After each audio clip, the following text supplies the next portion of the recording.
And you can see that these front cars are starting to really open up on the rest of them. 10 to go this time. A lot of infighting mid-pack. 22 Ward Burton, Todd Bodine. That flag fluttering in the breeze. Man, the 54 car.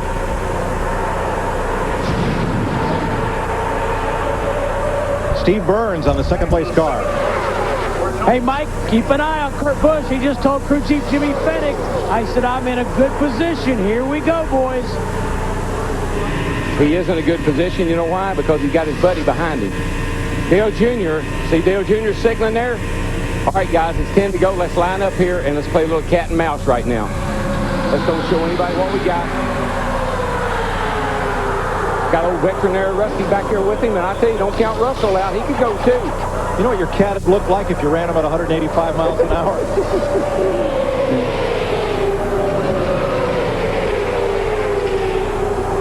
Ryan Newman in that 12 car. He's hanging on the back of this pack.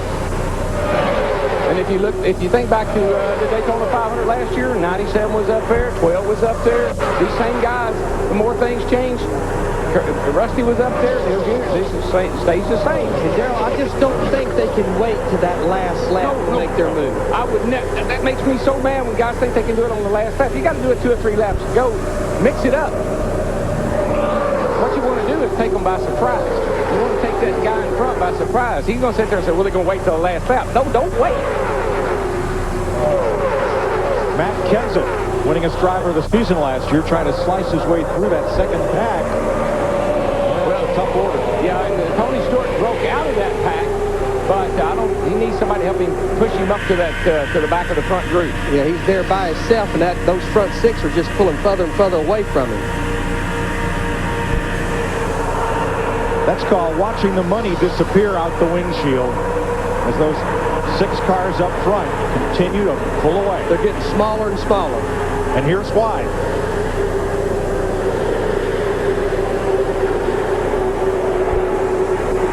See how those cars just kind of inch. One will go forward a little bit, and then they'll fall back, and the other go forward a little bit. That's just the air buffing off the car.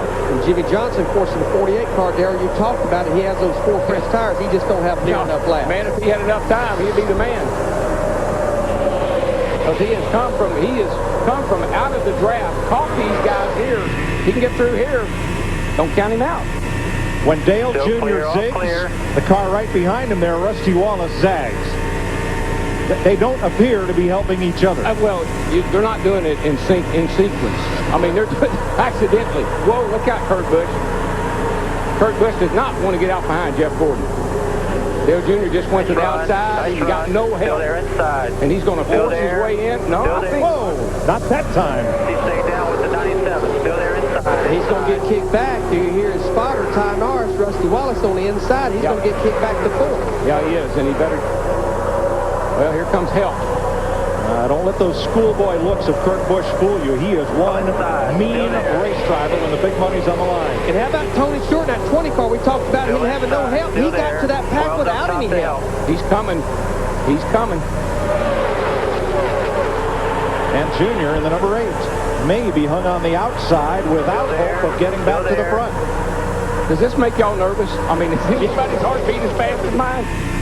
God, I love this, but it sure is. Woo. Only 6 laps to go. Still there inside. Still there.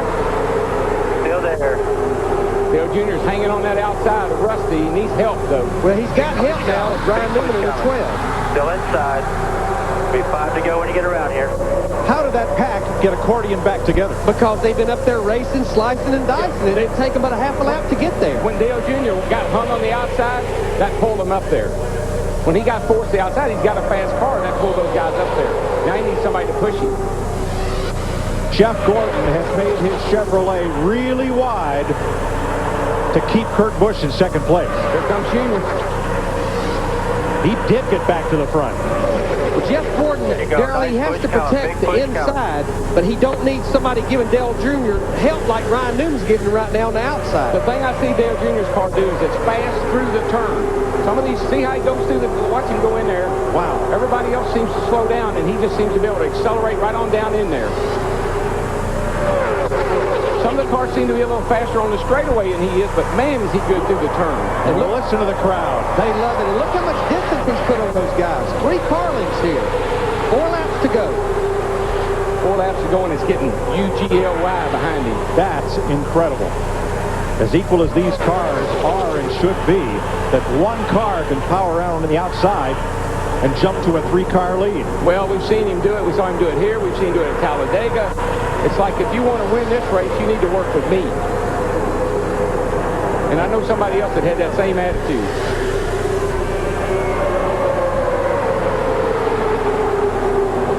Jeff Gordon is hooked on to Junior as they battle back in the pack. And here comes Schrader. And that's on old tires. He didn't change tires. But by now, you know, everything's kind of equaled out. Those 2 right side tires. And he's got a lot of help from Matt Kenseth in the 17 and Jimmy Johnson. And four fresh tires is going to pay off. Kenseth and Johnson were deep in the second pack not 3 laps ago. Here they are, right up there fighting for the lead. Four tires gives you maneuverability. You can go high, you can go low, you can do things the other guys can't do. It don't necessarily give you speed. You just drive that race car where you want to. It gives you grip. You're riding with Kenny Schrader. I mean, you got to remember that Jimmy Johnson was out of the draft of all the cars. Chased down the back of the pack, went through there, and has worked his way right up here in the thick of things. But the further you go, the harder it gets. Yeah, but now it's better to be coming than going, and he's coming. He's only got 2 laps to make it happen. 2 to go. Dale Earnhardt Jr., he needs that group behind him to keep running side by side like they were doing. Oh, he's got them right where he wants them. He just kind of works one side and the other. Schrader climbs the hill on the outside. You got to be. Listen, Kenny Schrader in the BAM car, in the Carrot Top car, up there racing for the lead. Wasn't that long ago, he didn't even know if he was even going to have a ride for the 2003 Winston Cup season. And there he is at number 49. I know Carrot Top's been on a lot of rides, but he's never been on one like this. Jeff Gordon edges past Schrader. Here he comes after Junior. This will be it. White flag. Tail light. All right. Buckle them up. Tighten them up. Take a deep breath. Show me what you got. Junior's 2-4. He doesn't need to get way out there like that. They're going to get a run on him when they come off a 2 over here. That was what Jeff Gordon did. He dropped back just a teeny bit so he can get a big run down the back. And here he comes. Ryan Newman is right with Jeff Gordon in his tire tracks. 1 lap to go, and 16 of the 19 cars are right there within a second of each other. They can't do it. They can't catch him. Junior dropped to the bottom to try to break that draft, and now swings back up high to lead them into turn 3. Johnson to the apron and hangs onto it. Boxed. Ryan Newman held the bottom line. Boxed, yeah. He had to get out of the throttle, and you see him going backwards. Second last year to Tony Stewart. Dale Earnhardt Jr. started last and will finish first in the Bud Shootout. Jeff Gordon second. Matt Kenseth makes it up to third, the 17 car. What a race. That was a race, folks. I don't care if you come back next Sunday or not. I know you will because of what you just saw tonight, but that was a Saturday night shootout.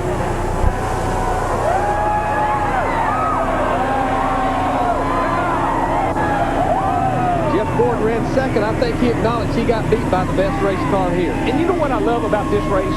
Very seldom do we have cautions.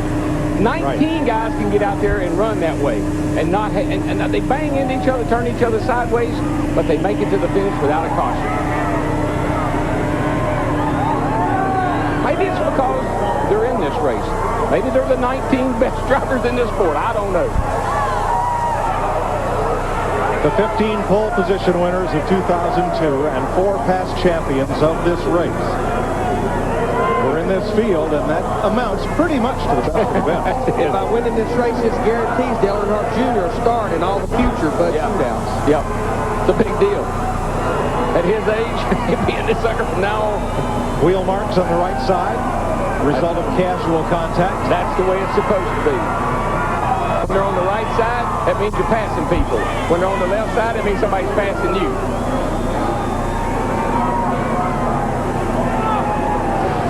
We'll be back to meet the winner and the others.